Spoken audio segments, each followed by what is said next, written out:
Dari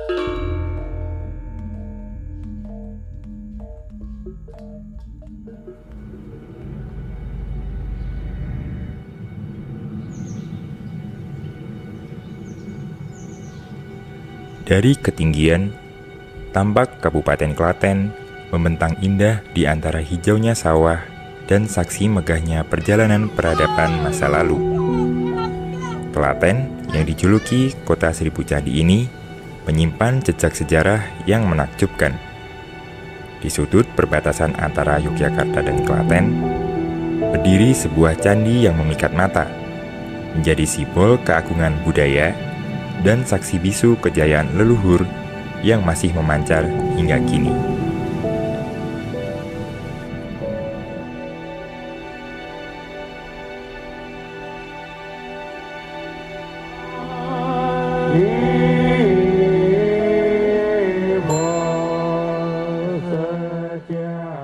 Candi Sajiwan ini adalah salah satu candi yang ada di Desa Kebon Bidul, merupakan salah satu candi Buddha yang berada di kawasan Prambanan. Yang kita tahu bahwasanya Prambanan merupakan daerah ataupun wilayah di mana sebaran candinya cukup banyak, sehingga ini menjadi salah satu bukti bahwasanya Prambanan pada waktu itu adalah sebuah pusat peradaban.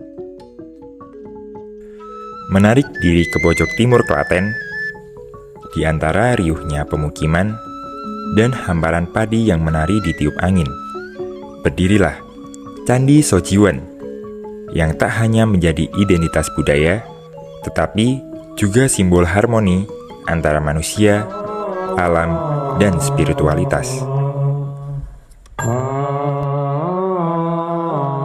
Candi Sajiwan itu berdiri sekitar abad ke-8 atau 9 sebelum Masehi. Itu merupakan candi yang dipersembahkan untuk nenek dari Raja Bangka Belitung, yaitu Rangkian Sanjiwannya.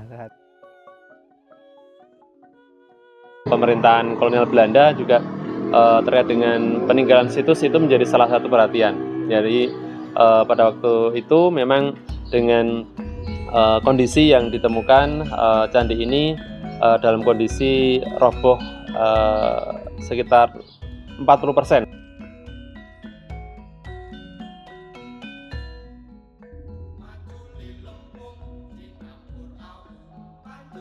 Reruntuhan candi sampai tubuh itu kan runtuh, mungkin ada bencana alam atau apa gitu kan. Terus di sini semak belukar, rumputnya tinggi-tinggi. Pada bulan Mei tahun 2006 itu kan ada gempa dahsyat Jogja itu kan. Terus kemudian candi itu roboh atau hancur. Terus kemudian dari tim Purbakala Jawa Tengah kemudian mencoba relokasi kembali atau menyusun kembali, terus sampailah pada tahun 2011 Candi Sajiwan ini berhasil berdiri. Untuk tenaga pemugaran itu kan sebagian mengambil dari masyarakat sekitar, dan yang tenaga atau tukang-tukang itu dari Purbakala. Bukan hanya pemerintah, tangan masyarakat pun turut menghidupkan kembali Candi Sajiwan.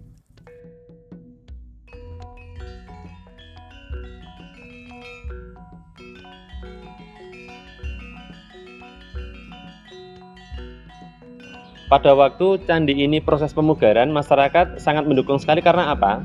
Melihatnya bahwasannya Prambanan sudah dipugar, kemudian melihat ini sebuah potensi yang sangat luar biasa. Dari pendidikan, kebudayaan, justru pada waktu itu juga ini sudah melirik ke pariwisata. Akhirnya dengan adanya pemerintah kemudian melanjutkan dari Kementerian pada waktu itu memugar Sajiwan, kita sangat-sangat mendukung.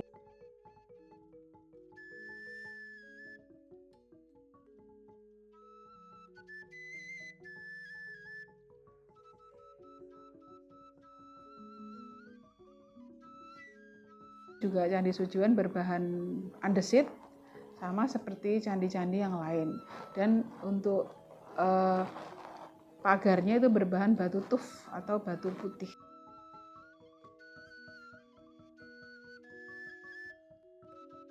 Candi Sajiwan itu menonjol karena dia merupakan satu-satunya candi di antara permukiman penduduk. Selain itu juga keunikannya karena dia berada di taman ya, taman yang indah dan juga berada di lingkungan penduduk yang mereka tuh semua mensupport akan kehadiran Candi Sojiwan itu.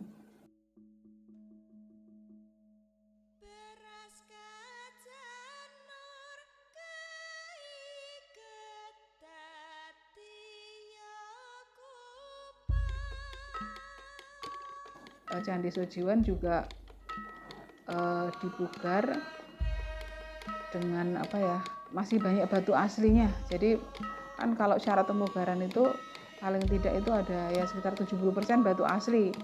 Kalau misalnya kurang, dikhawatirkan nanti lebih banyak batu barunya ya, jadinya kurang dari sisi keasliannya. Mendukung. Artinya peran serta masyarakat pada waktu itu bisa kita lihat bagaimana ketika pelibatan masyarakat ketika terkait dengan sumber informasi ataupun hal yang kemudian pada waktu itu tahapan yang dilakukan oleh proses pemugaran ini, masyarakat sangat dilibatkan. Dan yang pastinya adalah tujuan dari pemugaran ini adalah hadirnya sebuah kemanfaatan atau nilai setelah ini selesai dipugar.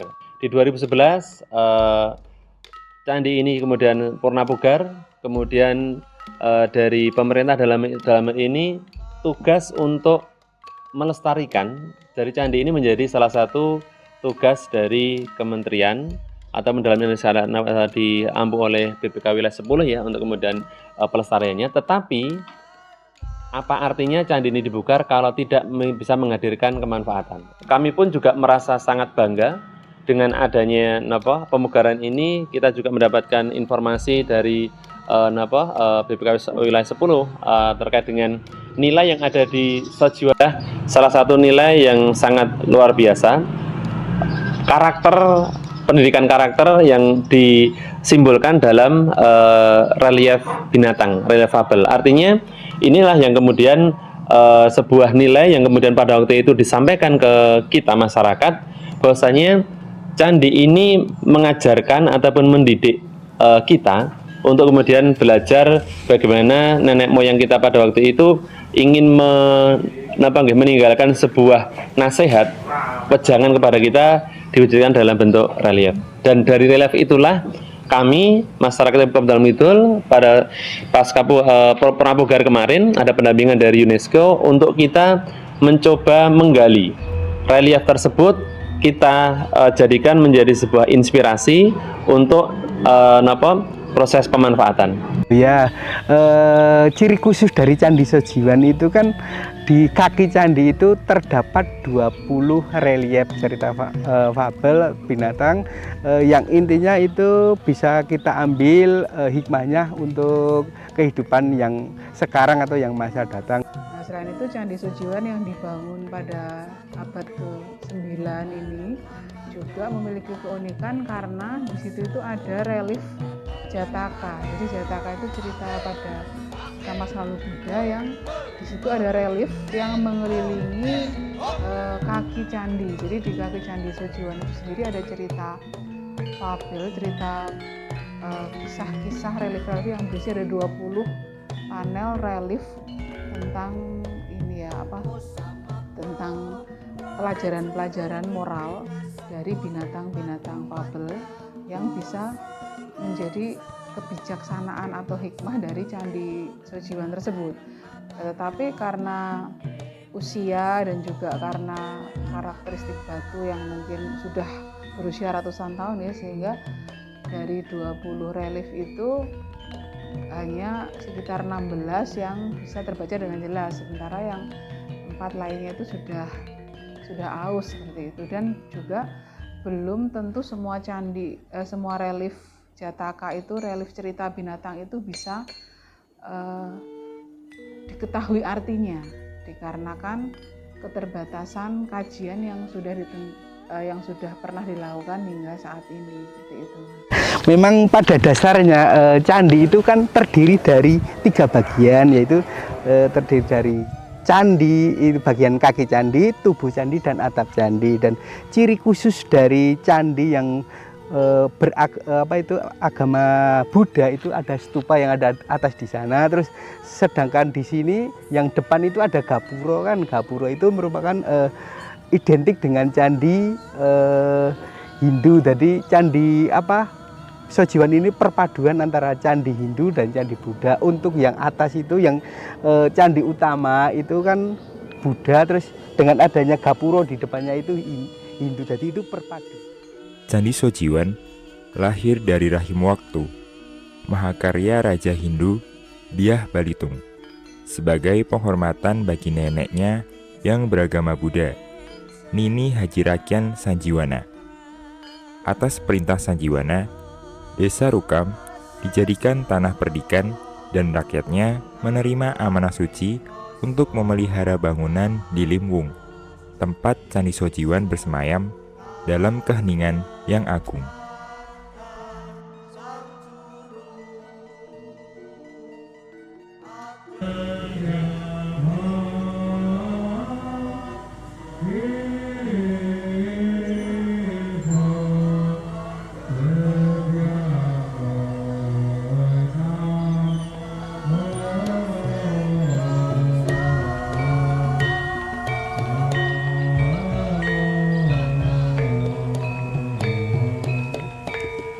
Nah, inilah salah satu wujud kita generasi saat ini untuk menerjemahkan, melanjutkan nilai toleransi antar umat beragama. Kalau sekarang memang Nun Sewu, umat Buddha yang di Kabupaten itu nggak ada, satu pun nggak ada. Dan saya ingat di Waisak yang kedua ketiga, pada itu berbarengan pas di bulan Ramadan. Anda ingat betul ketika habis maghrib, kemudian kita untuk yang muslim persiapan untuk berangkat nanti berikutnya taraweh, kemudian saudara kita Buddha bersiap untuk ritual Waisak. Itu Pak Andaru benar-benar melihat sebuah harmonisasi yang luar biasa ketika ada di teman-teman bisa lihat di sebelah selatan Sojiwan ini ada masjid, timurnya ada masjid, barat itu ada masjid, utara ada masjid. Dan pada waktu itu semuanya umat Islam ya taraweh di masjid musala masing-masing, umat Buddha di Sojiwan, dan Pak Andaru pada waktu itu tetap hanya ungkapan syukur bagaimana kita bisa melanjutkan sebuah tradisi toleransi yang luar biasa yang ada di Sojiwan.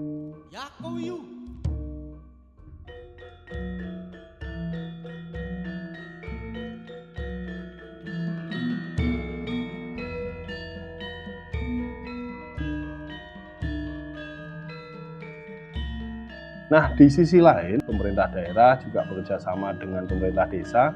Setiap tahun kita juga menyelenggarakan Festival Candi Sojiwan yang acaranya luar biasa dan mulai diminati tidak hanya warga masyarakat sekitar, tidak hanya wisatawan lokal, tapi juga mulai wisatawan mancanegara. Nah, tentu dengan keberadaan Candi Sojiwan yang lengkap dengan ada halaman yang luas di depannya ini yang kemudian bisa kita manfaatkan untuk kemudian ke depan berkegiatan baik itu kewisataan maupun kebudayaan. Nah, tentu ini menjadi hal yang sangat penting dari Kabupaten Klaten dan kita sangat bersyukur dengan adanya Candi Sojiwan ini di Kabupaten Klaten. Strategi kami adalah menjadikan Candi Sojiwan menjadi salah satu daya tarik wisata utama di Kabupaten Klaten yang kita masukkan ke dalam branding wisata Kabupaten Klaten. Kemudian kegiatan event di Candi Sojiwan, yaitu Festival Candi Sojiwan juga kita masukkan ke dalam kalender tahunan event di Kabupaten Klaten. Selain itu, kita juga bekerjasama dengan berbagai macam biro travel tour yang kemudian juga mereka mengajak wisatawan untuk masuk ke Klaten melalui Candi Sojiwan dan Candi Longsan. Tentu semua stakeholder kita libatkan, seperti yang saya sampaikan sebelumnya tadi, kita bekerja sama dengan biro tour travel, kita bekerja sama dengan IO, kita bekerja sama juga dengan pihak-pihak kampus, sekolah, bahkan beberapa kali event di tingkat SMA juga sudah diselenggarakan di Candi Sojiwan. Nah, harapan kami ke depan tentu event-event bisa semakin banyak diselenggarakan di Candi Sojiwan Ya kemudian sekali lagi kita bicaranya agar kemudian pariwisata Kabupaten Klaten semakin terkenal, kemudian dampak perekonomian di wilayah Sujiwan ini bisa kemudian semakin berkembang. Dan kata kuncinya memang benar, kita harus kerjasama dengan seluruh stakeholder yang ada, dan itu yang kita sedang jalankan dan kita kembangkan ke depan.